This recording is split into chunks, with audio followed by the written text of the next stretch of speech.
So here's what happens. These companies get massive investment. They don't actually generate enough money.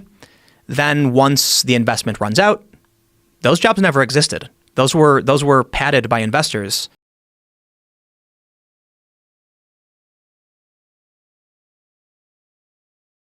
The click thing is an issue, right? How much of an issue is that journalists are essentially fighting for their lives because newspaper is almost dead?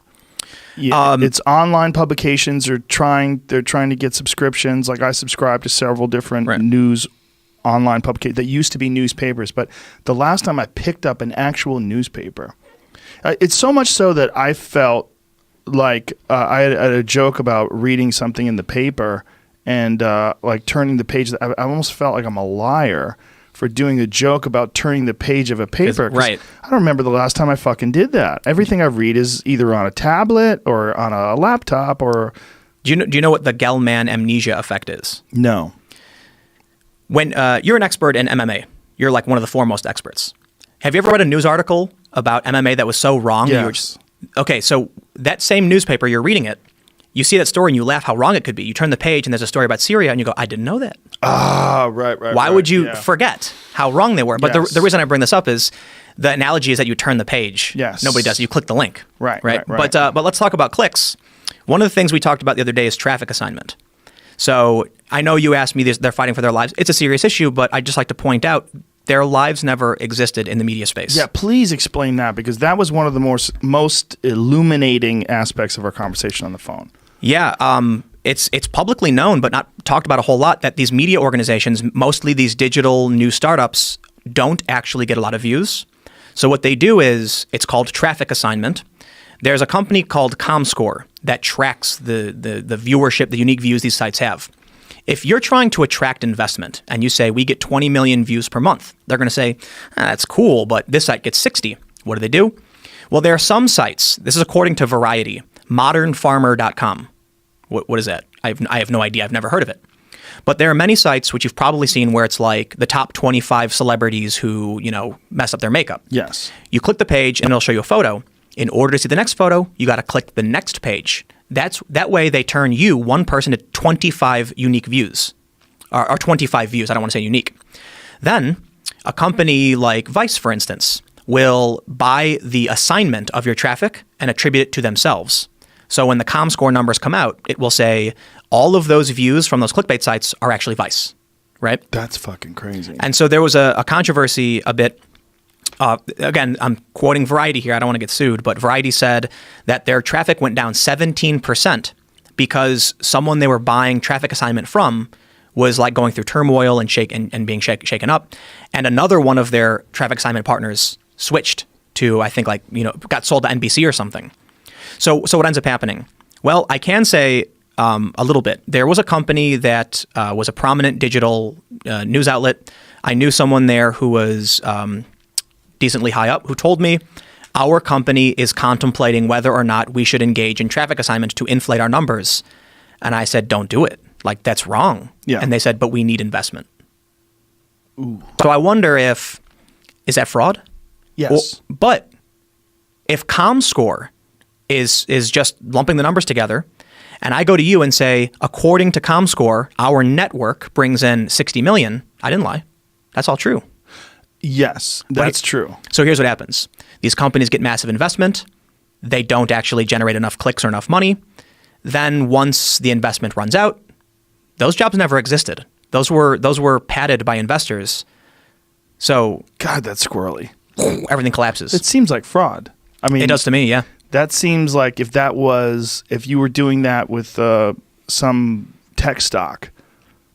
Yep. Yeah, right? Yep. Yeah, isn't it Theranos or something like that, I was told by another individual who was at one of these digital companies that he felt like what we were seeing was akin to the securities problem, the mortgage-backed securities from 2008.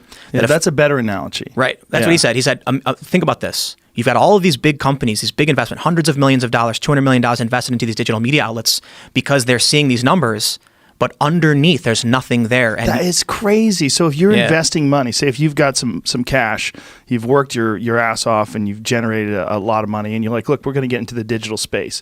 We have a website that has 90 million clicks, and we're Yep. going to take that, and then you find out you just got fucking hosed. How is that not fraud? because buyer beware. Well, If they- because there's laws that legalize fraud. You know, here's the thing, right? But is a law? Is it a law? But is that look, the correct way? it's an interesting loophole. It's not fraud, Right. Because they didn't lie to you. They didn't deceive you.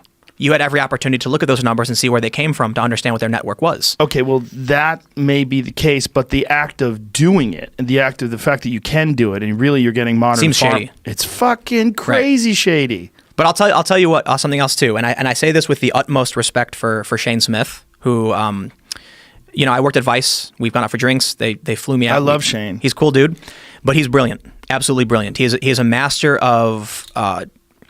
I don't know what you'd call it, but it's a form. So I grew up with a bunch of hacker buddies in a small little hacker community, and social engineering is something that I've been relatively well versed in.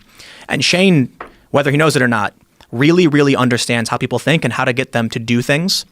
So I'll give you a fascinating example. I left Vice in 2014. And after I left, some of the people I had brought on through recommendation were still there. This buddy of mine says, dude, good news. I'm going to be running, I'm going to be helping produce the news program for the cable channel. I was like, wow, congratulations. Does that mean you're moving to Toronto? He goes, why would I move to Toronto? And I was like, to work on the cable channel. This was back in 2014. He goes, what are you talking about? We're getting a cable channel. I'm going to work on the news show. And I was like, dude, it was a Rogers deal. The cable channel's in Canada. It wasn't a couple years later till they got the US-based channel. But what happened was a bunch of my friends who worked at Vice didn't know the cable channel they got was based in Canada, but they believed they were going to be working on a cable channel in the US. That's important because you need people to really want to work there and be passionate. And Shane was a master of giving you just enough information so that you believed in what you were doing without realizing it's actually not that great. And again, I'm not trying to be a dick. I think Shane's fantastic. I don't blame him for this, but it's clever. You get a bunch of employees who believe they're going to be on this big new American cable channel. Well, Shane never said American. He just said cable channel. It's your fault for assuming it was going to be in America. But that meant a lot to those employees. So you're able to boost morale, get everybody really excited until they find out it was in Canada. And then they were like, wait, what? But eventually they did get their US channel, but that's, Shane's he's brilliant. He really is. You ever play Civilization, the video game? No. It's fantastic. I love this game. I'm playing Civ 6 right now. How dare you? And you can get, they're called great people. That if you earn enough points, you'll get like Galileo. He'll appear in your Civilization museum.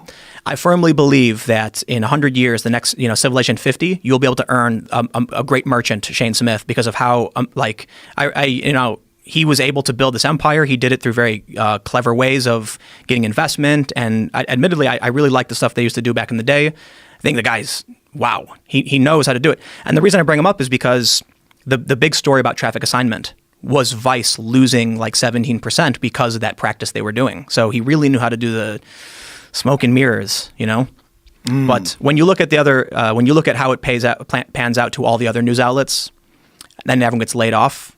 You have to you don't have to wonder why 1,000 jobs just got lost in the past week.